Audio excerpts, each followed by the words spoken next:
Mutual Broadcasting System presents The Mysterious Traveler, written, produced, and directed by Robert A. Arthur and David Cogan, and starring two of radio's foremost personalities, Ralph Bell and Chuck Webster, in Key Witness.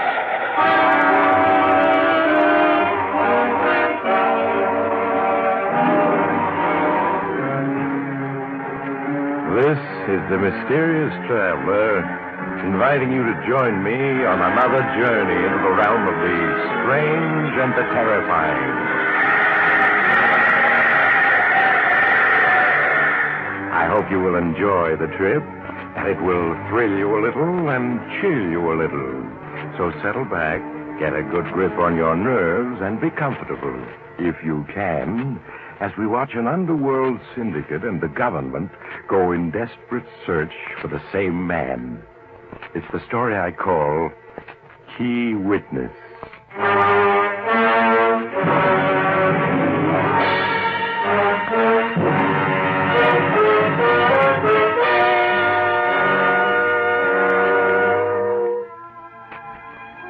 The scene, the penthouse office of Mike Bruno, the nationally known and feared crime syndicate boss.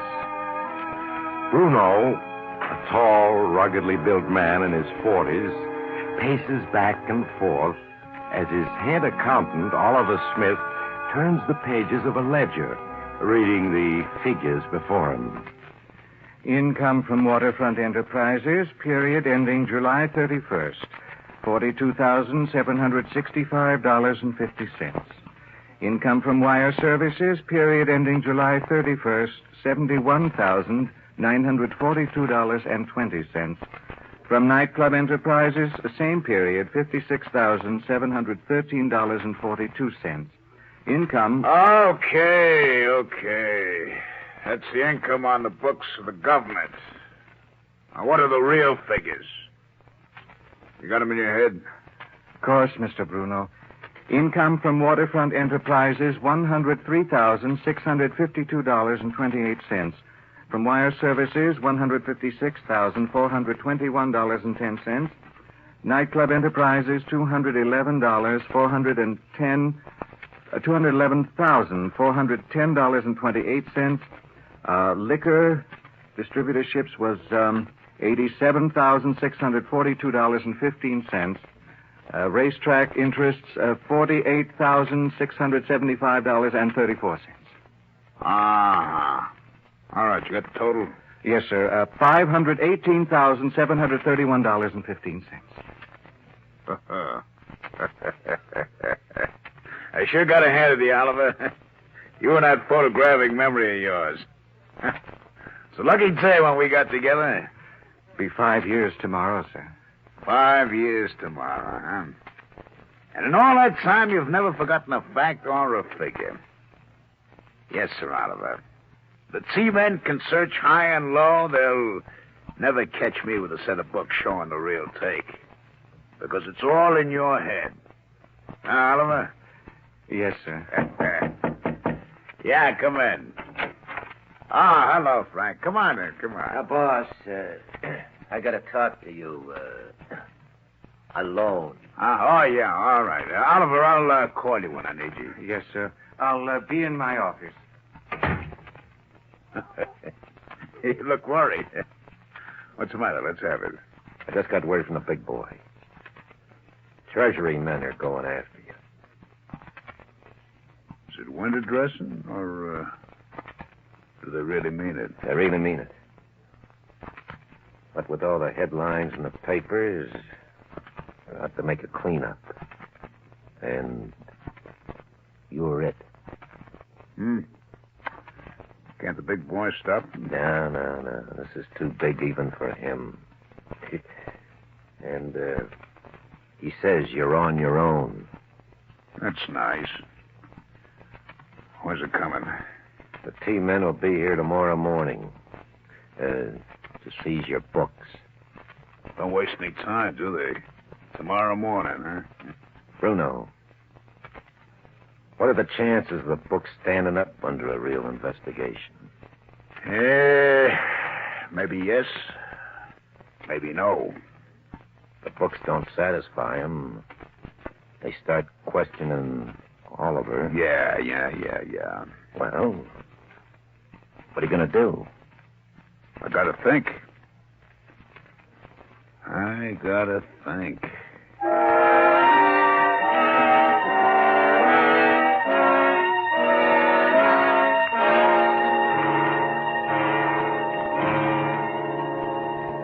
You wanted to see me, Mr. Bruno? Yes, Oliver. Have a seat. Yes, sir. Now, look, I've just gotten word that the T-men are going to look at our books. What? Tomorrow morning, they're coming to get them. But you've always assured me they'd never look at our books. Things have changed. You read the papers. They're looking for a fall guy. Me. The boss has a way figured out to beat the rap. The books will stand up until they start asking you questions, Oliver. Yes, I know. Now, you're the one man who's got all the answers. The answers are all in your head. Without you, the T-men wouldn't have a case against the boss. That's right. All right, Frank, open that suitcase for Oliver. Okay. Why, all that money. $500,000. And it'll all be yours if you do exactly as I say.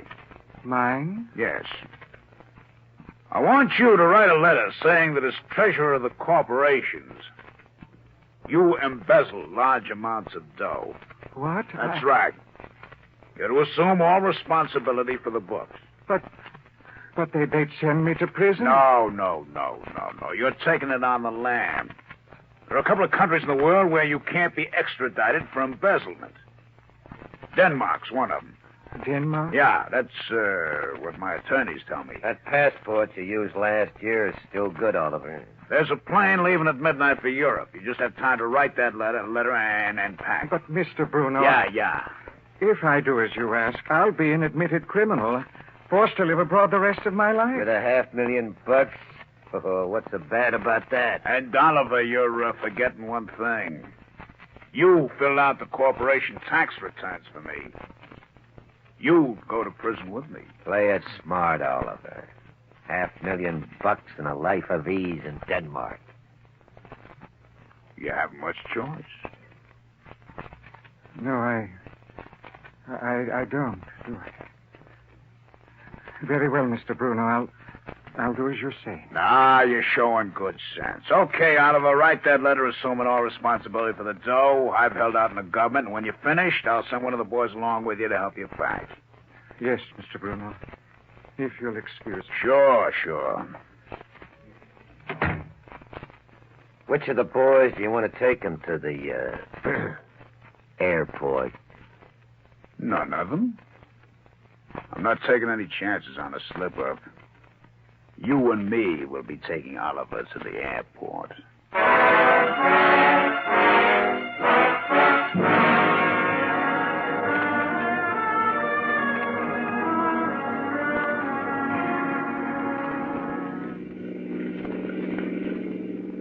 Mr. Bruno. Yeah. Haven't you taken the wrong road? This isn't the way to the airport. Relax, Oliver. We got plenty of time to make the airport. Sure, your plane doesn't leave for another hour. But we're going in the opposite direction of the airport. Why, at this rate... All right, shut up. That's $500,000. Denmark. You never meant it, did you? You catch on fast. Now that you have that letter I wrote you, you're going to kill me. No one lives forever. Easy does it, Oliver. Where are you taking me? We stop at the top of the hill, boss. Right. Mr. Bruno, you can't kill me. Not after 5 years of loyal service. Haven't I always done everything you asked without question? Take care of him, Frank. No, don't do... He'll be out for at least 10 minutes. That'll give us more than enough time. Yeah. Which block the other car? A clump of trees up ahead out of sight. Good. It's lucky traffic's light on this road. That's why I picked it. Okay, let's finish the job. Put him behind the wheel. I got him. Easy. There we are. All right, I'll release the brake. Start pushing. I'll steer it. Just a few more feet to the edge. You say it's 200 feet to the bottom? Yeah. Nothing but rock down there. Okay, she's starting to roll. There she goes.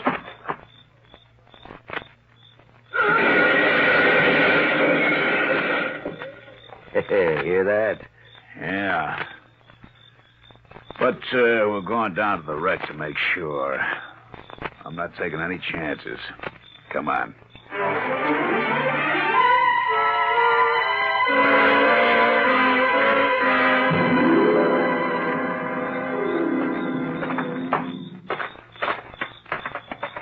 Look at that car, completely wrecked. We didn't have to bother coming down here. Maybe not. Is he still behind the wheel? I can't tell you. Wait till... No, he isn't behind the wheel. He's not in back either. Let's look around. He was probably thrown clear of the car. I don't see him. He's got to be around. Hey, What's that you're picking up? his wallet. Some keys. His wallet. That wreck didn't finish him off. He must have gotten away. A 200-foot drop. He couldn't have. No, where is he? I tell you, he came out of it alive. He's on the loose. Well, he couldn't have gotten far. Come on, let's look for In him. the dark. We never find him. Let's get back up the road. Next tavern's half a mile down the road. I've got to get to a phone.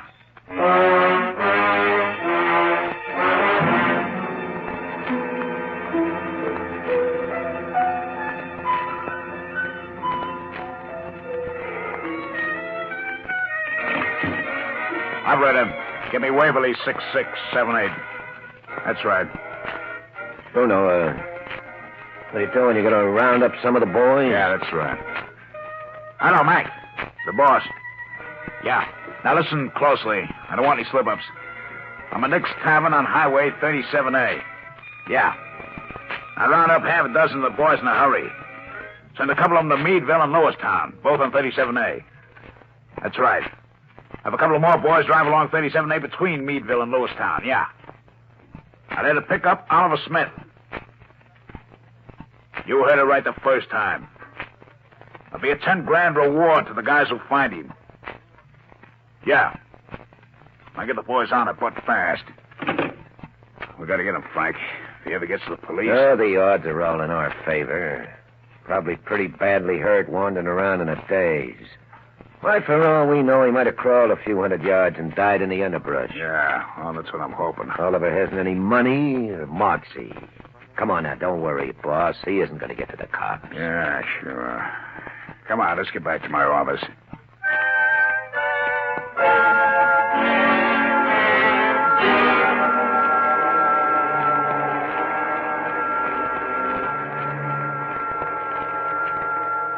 What time you got, Frank? The time? A few minutes after 9. They've had since midnight to find him. 9 hours. Not a trace of him. Hey, maybe they found him. Hello? Yeah, Mac? No sign of him, huh? Give me that phone. Mac. How many boys you got out now? 12. You can't even find one broken down accountant? If you search for the woods, the underbrush. Well, all right, do it again. Tell the boys the reward has been up to 25 grand. Yeah, that's right, 25 grand. Oh, will you relax, boss? Will you just take it easy? Take it easy, take it easy.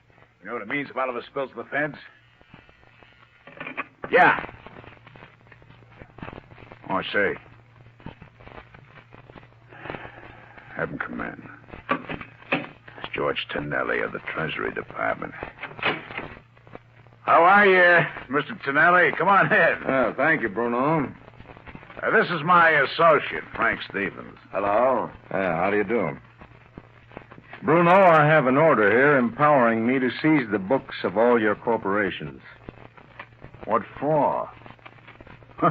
I pay all my taxes. The Treasury Department just wants to double-check. Make sure. Well, that's the way you want it. Okay, you can have the books. I got nothing to hide. Good. Where's your head accountant? Oliver Smith. Oh, he's out of town for a few days, Mr. Tonelli. Personal business of some sort. He should be back by Friday. I want to talk to him. After we'd gone over the books. Oh, yes, I understand. Miss Daniels, will you see to it that Mr. Tonelli's given all the books of our various corporations? That's right. All right, Mr. Tonelli. They'll be given to you on your way out. Oh, thanks, Bruno. Oh, by the way, I heard a police flash over my radio while I was driving here. Seems a car registered in your name was found wrecked off Highway 37A. One of my cars? Yes, didn't you know about it? No. Huh. Well, after all, I got 6 cars. One of my employees must have taken it without my permission. Or it may have been stolen. Was anyone found in it? Well, I'm sure we haven't met before. No, but I recognized you from your picture. Sit down. Thank you. Yes, like I always say, if there were more cops like you, we'd have nothing to worry about. I've been following your career for years. How did you like the Crane case? I don't think I remember that one. Oh, you must. Their plant was held up back in 1946. As I recall, the bandits got away with $90,000. That was a lot of money in those days. It still is. At any rate, a Freddie King was apprehended. Freddie King, huh? Yes. Would you like to know what happened to him? I can hardly wait. He pleaded guilty and was sentenced from 5 to 10. Now, he might have done better had he been willing to divulge who his Confederates were or the whereabouts of the loot. Well, what did happen to him? Well, that's where you come in. I suspect you wound up with the proceeds of that robbery. Me? You and Ben Benton. Then when Freddie got out, you gave him his share. In lead. Lead? Oh, didn't you hear? He's dead. Not good old Freddie. Why, you're all broken up, aren't you? Sure. He was a wonderful boy. Of course, I only know him casually. Well, at that, I'm doing better with you than I did with Benton. He denied even knowing Freddie. Benton said he don't know Freddie? He's a liar. But not you. No, you ain't. Hello. Boss, this is Frenchie. Yeah, Frenchy, anything new? You still offering 25 G's for Oliver Smith? You find him? What about the 25 G's? You'll get it. Do you know where Oliver is? Yeah, I found his hideout. I'm calling from a drugstore in Meadville. Corner of Main and Vine. Corner of Main and Vine. Sit tight, Frenchy. We'll be there in an hour.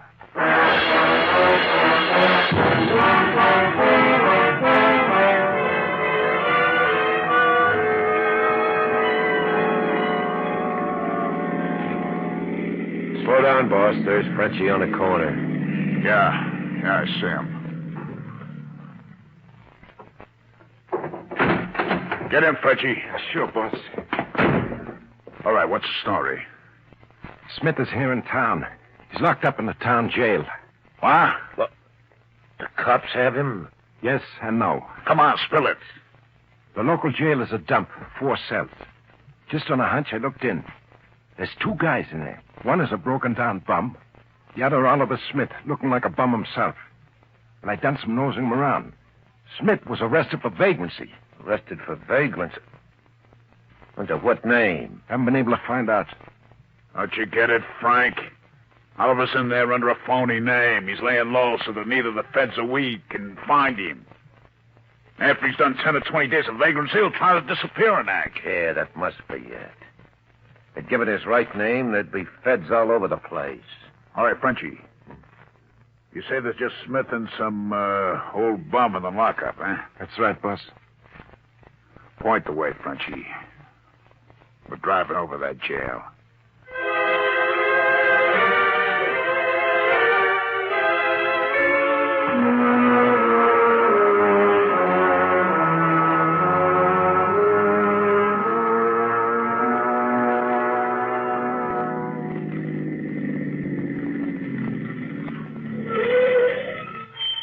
That's it over there?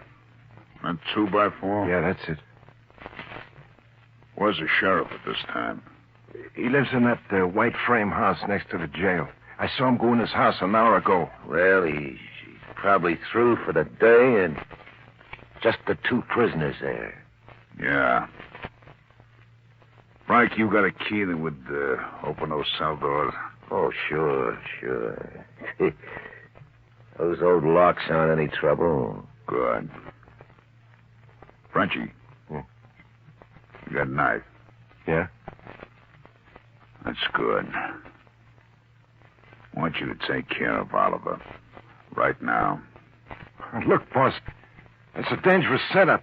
What with the sheriff just a few yards away from the jail, and that bum dares a witness? You can wrap the whole thing up in a minute flat. Yeah, why can't Frank do it? This is more in his Because line. Smith knows Frank. He'd start yelling the moment he saw him. He doesn't know you. Yeah, maybe not, but... If you want that 25 grand, you'll do it. In fact, you'll do it because I'm telling you to. Okay. Here's the key, Frenchie. You won't have any trouble with those locks. Just give it to him. Fast and clean.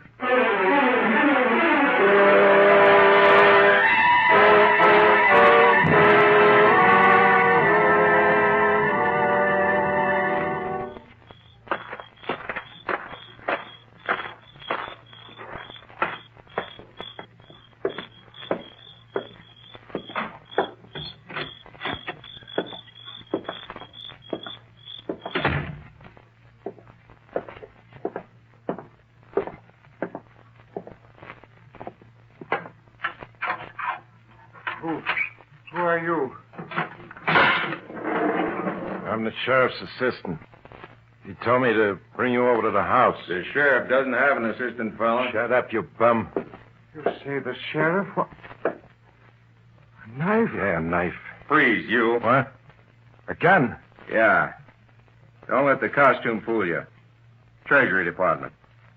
Okay, Sheriff. A frame, huh? Well, looks like you were right, Mr. Tonelli. So you got your killer, eh? Yes. Throw this guy into a cell, Sheriff, after you've taken that key from him. I'll be right back.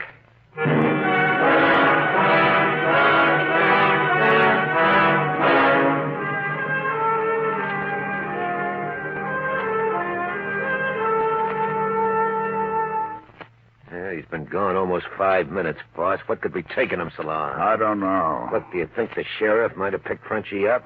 Frenchie isn't that dumb, but should have been back by now. Let's get out of here. What the? Hello, Bruno. Tonelli. Yes, small world. Keep your hands where I can see them. That's better. Both of you. Out of the car.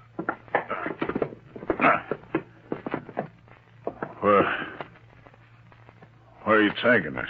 I want you to meet an old friend. Come on.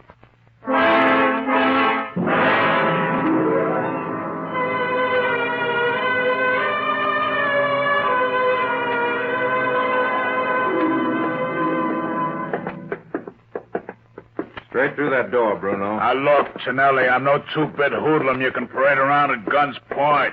I want to call my attorneys. Now, no one's going to deny you your legal rights. Here's the gunman you sent in to kill Oliver Smith. Right, Frenchie? I don't know what you're talking about. Smith's an old friend of mine. I just dropped in to see him. Sure. With a 6-inch knife. Take a look, Bruno. There's Smith in his cell. See him? Yeah. I see him. And he sees me. It's no use trying to throw a scare into him, Bruno. Smith has already made a statement. He's now in protective custody. Mr. Tonelli figured you'd come looking for Smith. Yes, and my hunch was right. Can we use your office, Sheriff? Yeah, sure thing. This way. Take a seat, Bruno. You too, Stevens. Close the door, Sheriff. Right.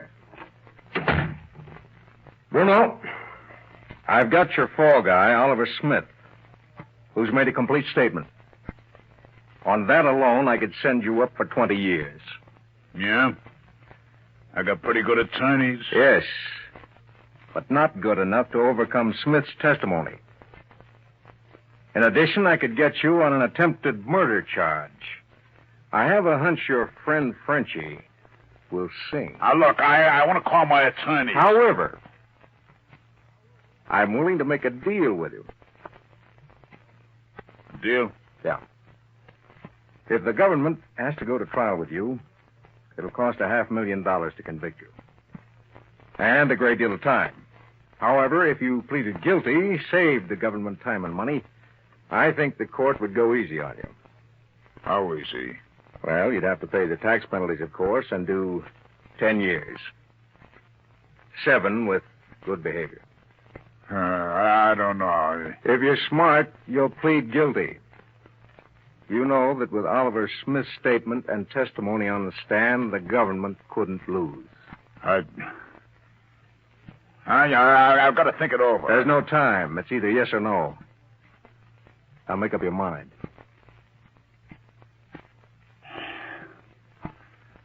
Okay, I'll plead guilty. I know when the odds are against me. Now you're being smart. I'll get one of my men in. You can make a complete statement.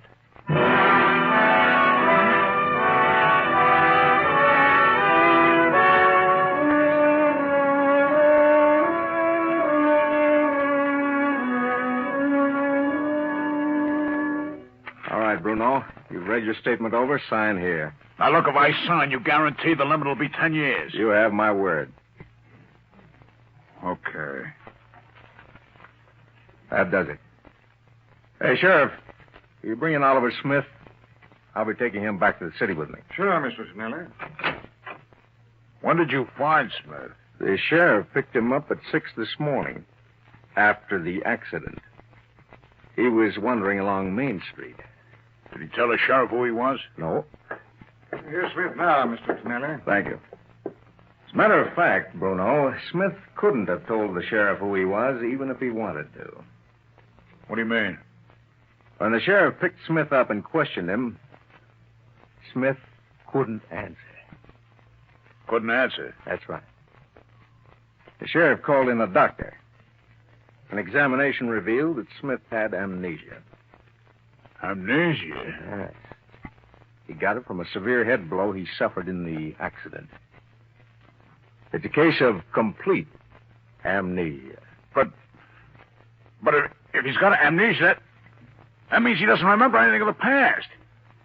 He couldn't have made a statement to you or testified against me. No, he couldn't. And without Smith's testimony, we had no case. That build-up you gave me, it was a bluff, a lie. Yes. But justice has been served. And that's the important thing. Isn't it, Bruno?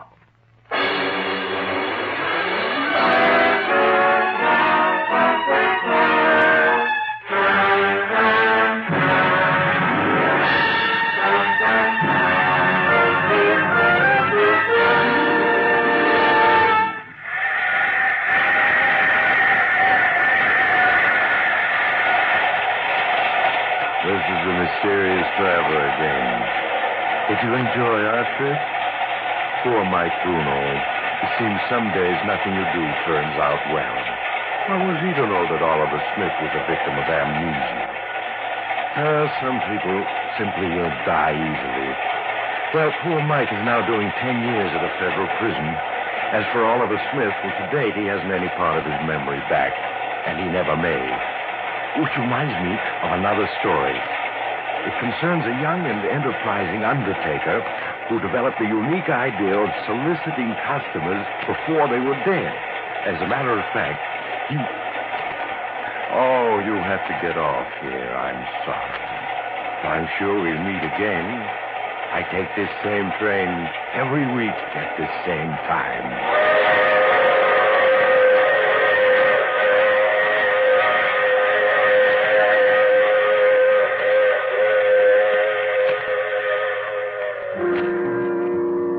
You have just heard The Mysterious Traveler. Now you can enjoy other tense and exciting tales of The Mysterious Traveler in the current issue of The Mysterious Traveler magazine, now available. In our cast were Ralph Bell, Chuck Webster, Brett Morrison, and Lawson Zerbe, with Maurice Tarpon starred in the title role. Music under the direction of Emerson Buckley, composed by Richard DuPage. The Mysterious Traveler is written, produced, and directed by Robert A. Arthur and David Cogan. Phil Tonkin speaking. This program came to you from New York.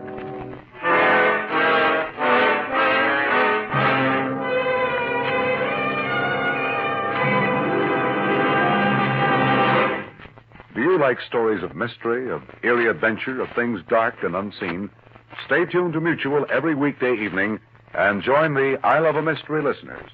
You're sure to love I Love a Mystery. This is the Mutual Broadcasting System.